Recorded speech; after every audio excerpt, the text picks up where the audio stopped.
Si vous donnez à un homme un poisson, vous le nourrissez un jour. Mais si vous enseignez à un homme à pêcher, vous le nourrissez pour toute une vie.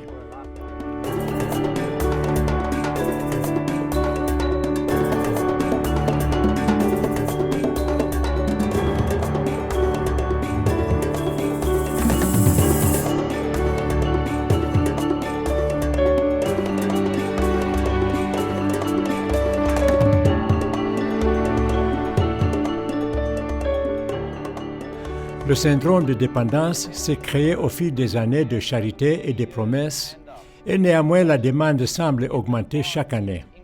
L'Afrique ne réalisera d'absolument aucune façon son potentiel si ce ne sont pas les Africains qui le font.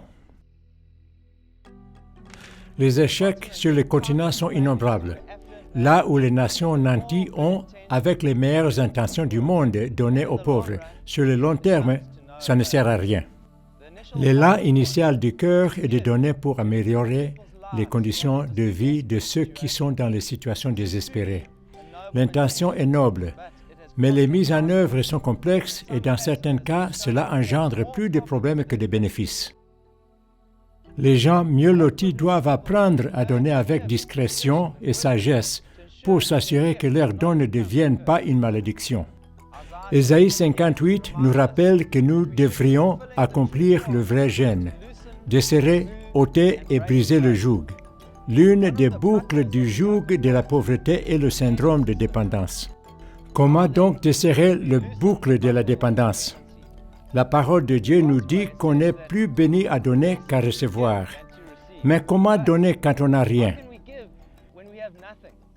Nous devons tout d'abord connaître notre source. De qui dépendons-nous? Des hommes ou de Dieu?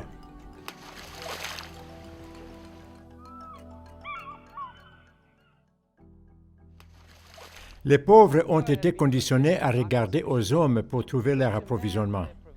Ils voient les gouvernements, les Blancs, les ONG et eux-mêmes comme source. En tant que Blanc en Afrique, je suis continuellement confronté à ce syndrome de dépendance. Les gens considèrent la peau blanche comme source d'argent, d'engrais, de semences, de pompes pour irriguer, etc.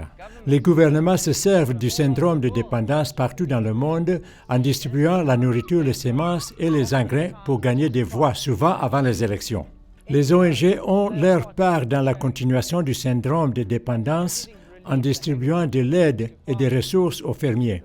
Les pauvres deviennent toujours plus dépendants de l'aide des ONG en s'habituant aux distributions.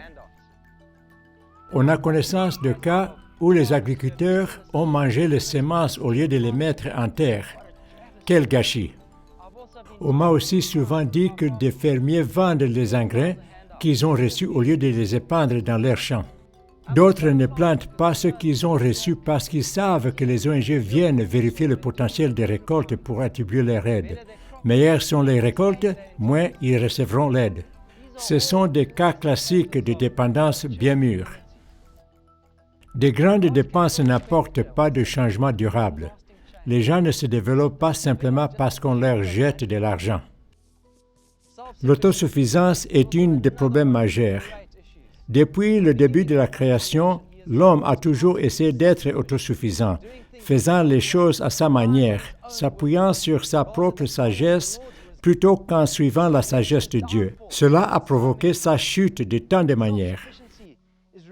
L'autosuffisance s'enracine dans l'humanisme et n'a pas sa place dans le royaume de Dieu. Elle se fonde sur l'égoïsme, prétendant que nous pouvons tout faire sur la base de nos propres capacités et perspectives. L'homme n'a pas de capacité en soi. Il est une ressource limitée. Il a un début et une fin. Autosuffisant, les self-made men sont fiers et arrogants.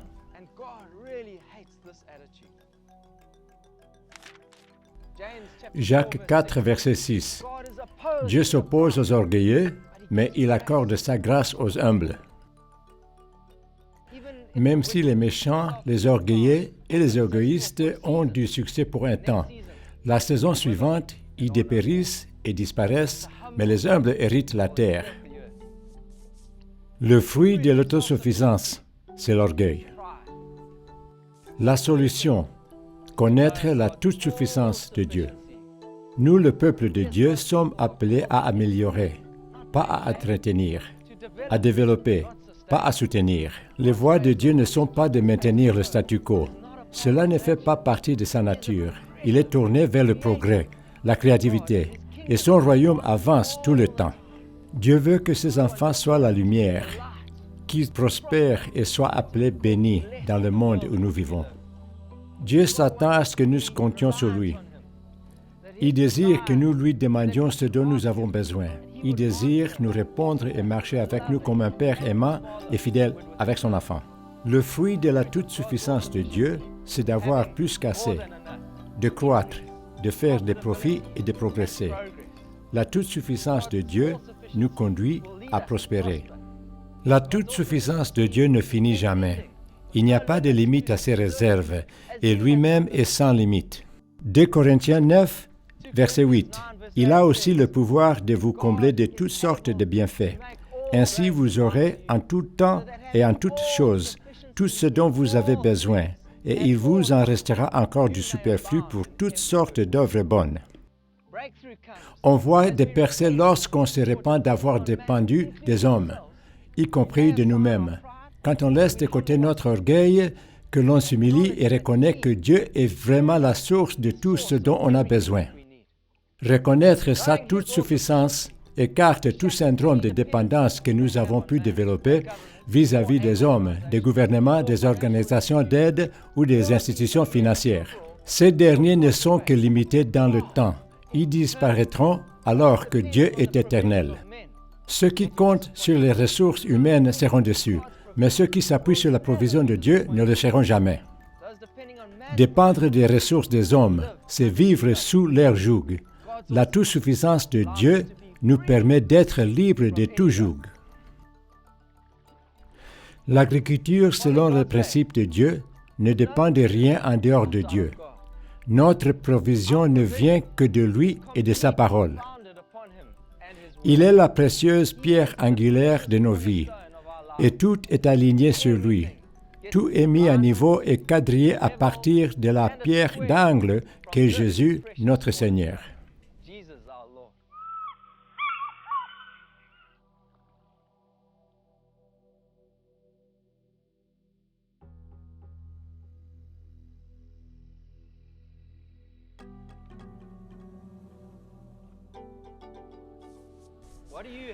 Qu'avez-vous en main?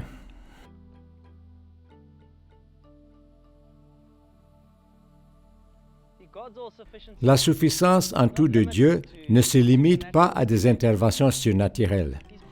Il nous a donné tout ce qui est nécessaire pour prospérer. Et il a une solution pour chaque crise. Tout ce dont nous avons besoin, c'est d'ouvrir nos yeux et de voir ce qui est à notre disposition.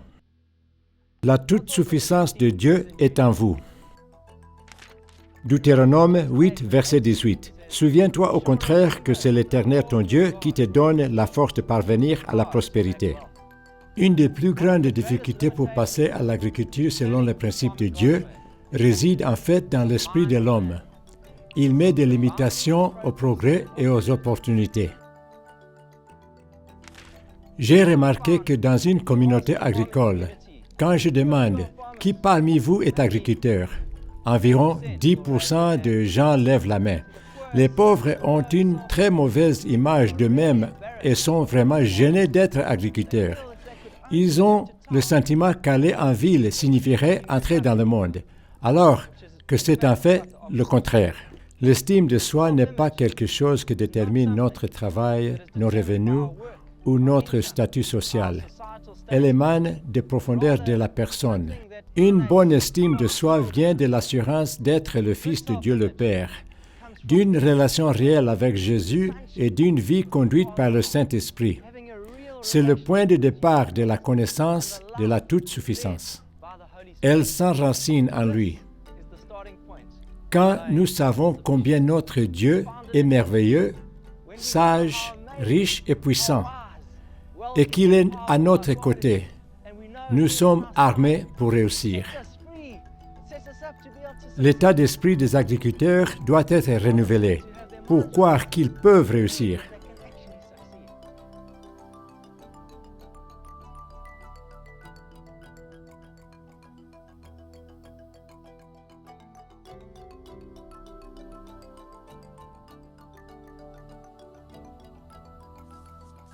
La toute-suffisance de Dieu dans la terre.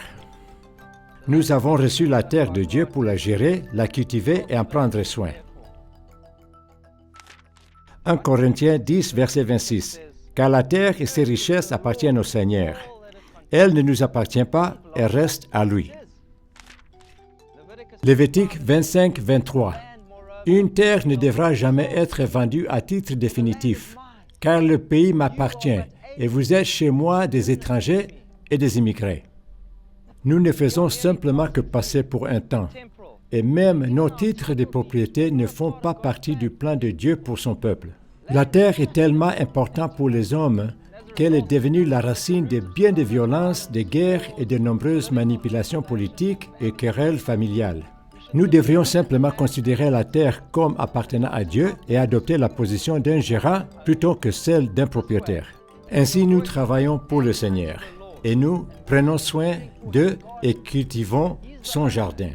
Il est le propriétaire qui reviendra et évaluera notre travail et notre gestion de ses biens. Une belle parabole africaine. Un homme très riche vivait dans la brousse. Il possédait du bétail, des chèvres et des poules et des grands champs cultivés. Il avait commencé avec peu, mais il avait été très fidèle et avait trouvé le succès. Ses enfants pouvaient aller dans de bonnes écoles et même fréquenter l'université. Beaucoup de gens vivaient de sa richesse et il s'y montrait très généreux pour aider les veuves et les orphelins du village. Devenu vieux, il tomba très malade et réunit sa famille autour de lui pour bénir chacun. Il donna à chacun une bénédiction, puis s'apprêta à leur annoncer leur héritage, ce qu'ils étaient avides d'entendre. Après avoir donné sa bénédiction à chacun, il commença à dire « Oh, votre héritage est caché dans le champ. » Mais avant de pouvoir finir, il mourut. Tous attendaient en retenant leur souffle d'entendre où exactement dans le champ, mais il n'y eut pas de suite. Donc, après les funérailles et la période de deuil, les frères et sœurs se rassemblèrent pour discuter une stratégie pour trouver leur héritage caché. Ils arrivèrent à la conclusion que l'héritage devait être caché près de la maison, puisque leur vieux père ne serait pas aventuré trop loin.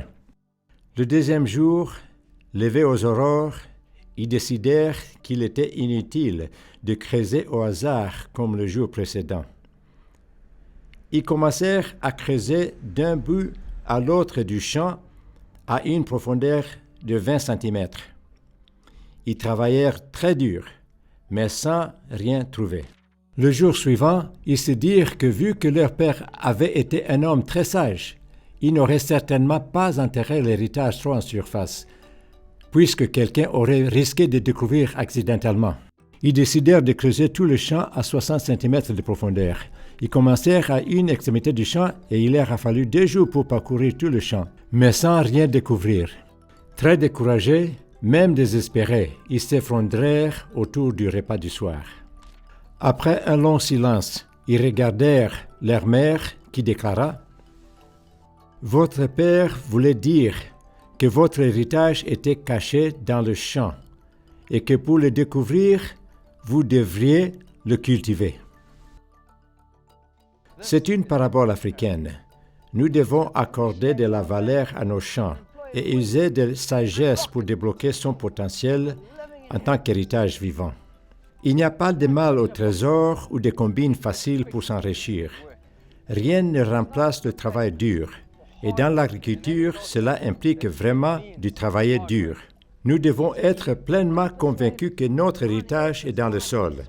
Et qu'en le travaillant, nous trouverons l'héritage caché que Dieu a pour nous dans les champs. Cette pleine conviction nous amènera à travailler sous la direction du Seigneur en sachant que notre terre fait partie de la toute-suffisance de Dieu.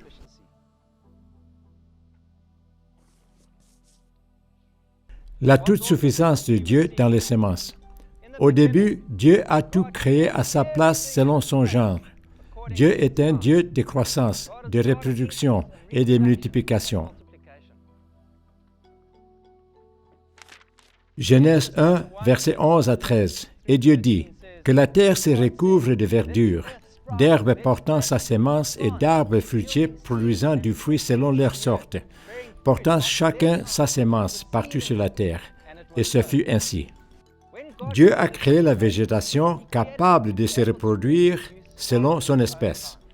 Dans sa sagesse, l'homme a créé des semences que l'on appelle hybrides. En croissant volontairement des cultivars, l'hybride peut donner un coup de fouet à la productivité.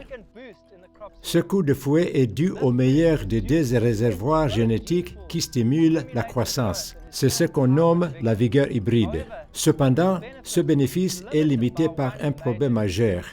La semence n'est pas viable et ne donne rien de bon si on la replante. Dieu a fait les plantes qui produisent des graines selon leur espèce et des arbres qui portent des fruits avec des graines selon leur espèce. Ces semences sont appelées des variétés à pollinisation libre et peuvent se ressemer plusieurs années de suite. La réalité est que les semences hybrides produisent exceptionnellement bien, jusqu'à 25% de plus que les variétés à pollinisation libre. Cependant, cela n'est vrai que dans les conditions optimales, qui ne sont pas du tout la norme dans la plupart des champs africains. Les conditions de croissance incluent un maximum de nutriments, un pH du sol optimal, une humidité bien gérée et une gestion de la ferme selon des normes élevées. Ce ne sont pas des conditions réunies dans la plupart des endroits de l'Afrique. Les semenciers vendent donc des semences hybrides inadaptées aux besoins de la majorité des agriculteurs. Le plan de Dieu est que les fermiers puissent garder le meilleur de la sélection de leur récolte pour la semer l'année suivante. Normalement, pour un hectare, on retient un sac de 25 kilos. Cette semence à pollinisation libre pourra être replantée selon les plans souverains de Dieu et les lois qui régissent sa création. La semence se reproduit selon son espèce. Cela donne aux agriculteurs la liberté de semer quand c'est le bon moment, en fonction des pluies de la saison. La toute-suffisance de Dieu dans la couverture de Dieu. Le pays, ou couverture divine, est un don merveilleux qui nous offre tellement d'avantages fantastiques que nous verrons dans d'autres sessions. Malheureusement, ce don de Dieu est souvent méprisé. On le brûle ou on l'enterre. La toute-suffisance de Dieu dans les engrais, le fumier, la fourmilière, le compost. Pour emmagasiner une bonne récolte, il faut être déterminé à répandre ses propres intrants. Mais que se passe-t-il s'il n'y a rien à répandre, demanderez-vous peut-être. La parole de Dieu peut s'appliquer dans tous les domaines de son royaume. Elle doit donc être appliquée ici aussi. Découvrir et être convaincu que Dieu est suffisant en tout est une démarche pertinente pour le principe de semaille. Les gens se tournent souvent vers le gouvernement, les dirigeants locaux, les églises ou les ONG pour obtenir des engrais.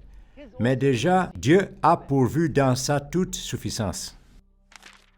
Les intrants nécessaires pour cette étape de semaille sont du fumier, du compost de bonne qualité, de la terre de fourmilière et même du vermicompost. Le fumier s'entasse souvent jusqu'à 1 mètre de haut, là où les animaux passent leur nuit pendant plusieurs années. Cette ressource est à portée de main, et elle est très efficace et permet de très bons résultats.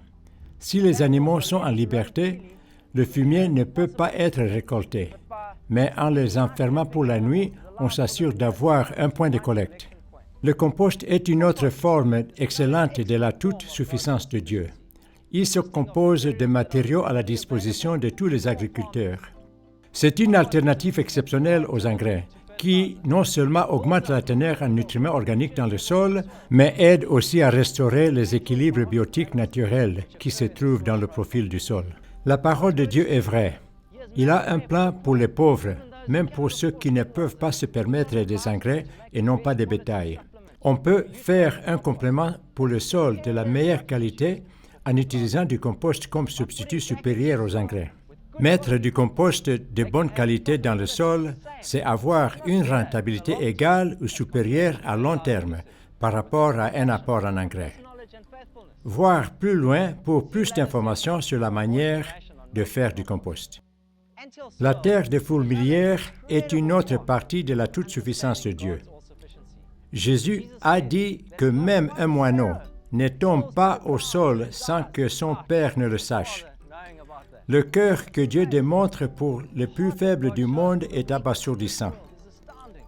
Et à vue humaine, il n'y a pas plus faible que les veuves, les orphelins et les personnes âgées. Beaucoup d'entre eux n'ont pas d'intrants ni de richesses. Et cependant, Dieu, dans sa sagesse et sa compassion, trouve un moyen de leur faire connaître qu'il suffit en tout. La terre de fourmilière est plus fertile que celle qui est autour d'environ 25%. Elle a aussi une teneur en argile et en matière organique plus élevée qui lui permet de retenir plus d'humidité. Tous ces facteurs bénéfiques se combinent pour permettre des récoltes significativement meilleures. Les avantages d'utiliser de la terre de fourmilière se voient dans les champs où les plantes qui poussent sous les fourmilières dépassent les autres. Simplement en détruisant les fourmilières et en mettant cette terre dans les stations de plantation, on a déjà une solution pour les plus pauvres. Nous avons recueilli des témoignages de veuves qui ont choisi cette forme de toute suffisance avec des récoltes incroyables comme résultat du travail fidèle avec ce qui était à leur portée. La toute-suffisance de Dieu dans les outils. Exode chapitre 3 et 4 racontent la mission que Dieu confie à Moïse dans le buisson ardent.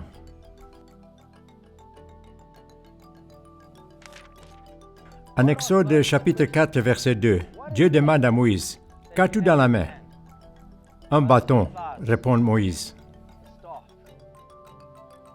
Dans sa sagesse, Dieu se sert toujours des principes en accord avec sa propre parole. Qu'avons-nous en main comme instrument pour briser la pauvreté et la crise alimentaire sur ce continent? La réponse est une houe. Très souvent, les agriculteurs cherchent à obtenir des prêts, des garanties et des offres de la part des gouvernements et des ONG pour acheter des tracteurs et d'autres équipements lourds.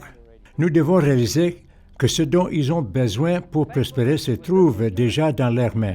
Être fidèle avec la houe peut permettre l'extension des opérations agricoles de sorte qu'une mise en œuvre à grande échelle soit plus viable. Mais ce n'est pas le point de départ. Nous devons exercer notre fidélité avec la première ressource, la houe, dans cet exemple, pouvoir la percer. D'innombrables cas de tracteurs donnés en aide situés dans les zones rurales et maintenant en panne témoignent du fait que les agriculteurs n'ont pas pu maintenir et garder ces machines coûteuses en exploitation. Brian O'Drive cultivait jusqu'à 650 hectares avec des houes, et ceci avec grand succès. Moïse a ensuite été chargé de jeter-le par terre. C'est un élément crucial dans la rupture du joug. Il faut jeter par terre toutes les choses que nous pensions être les méthodes correctes transmises de génération en génération. Si nous nous tenons à l'ancien bâton ou à l'ancienne méthodologie, nous continuerons dans la même pauvreté abjecte que nos pères ont connue. Un changement de l'oppression nécessitera une confiance en l'agriculture à la manière de Dieu, suffisant pour nous obliger à renverser ce que nous avons pratiqué auparavant. Voyez, c'est un peu comme ce que Jésus a dit à ses disciples. « Lancez vos filets de l'autre côté. »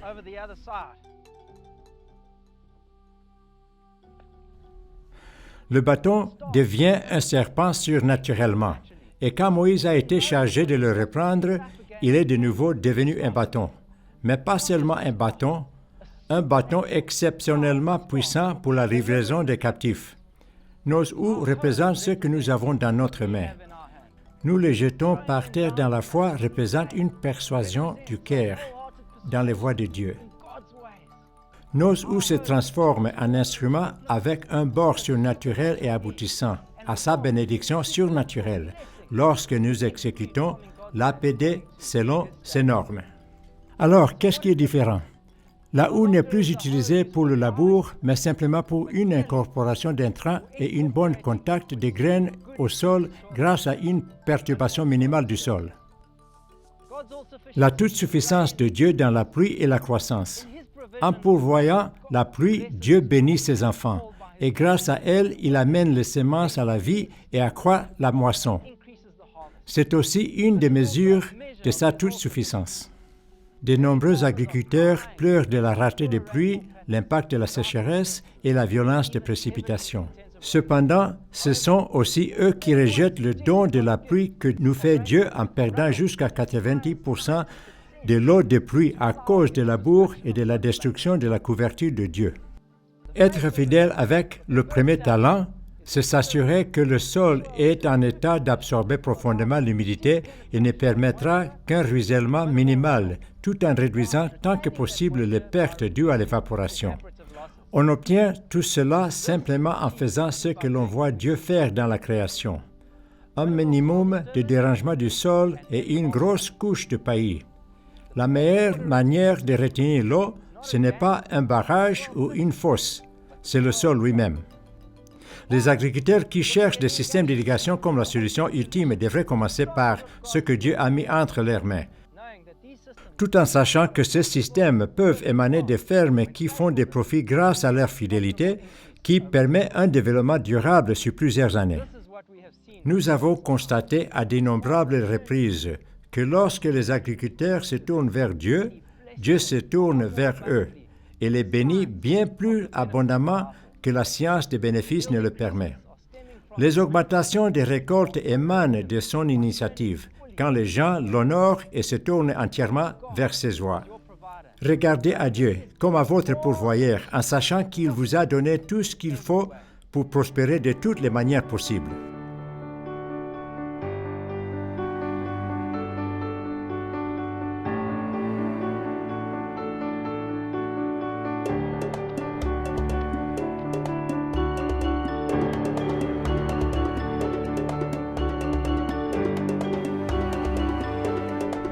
En conclusion,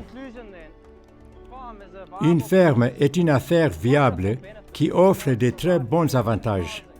Elle fournit de la nourriture et un logement, un bel environnement de travailler en extérieur, un lieu sûr et habituellement sain pour élever des enfants ainsi qu'une affaire prospère à passer en héritage d'une génération à l'autre. Cette toute-suffisance de Dieu a été instituée avec une bénédiction. Devenir la toute-suffisance de la génération suivante. Travailler fidèlement avec ce que Dieu a placé entre nos mains, tout en s'attendant à son intervention miraculeuse, est un principe du royaume.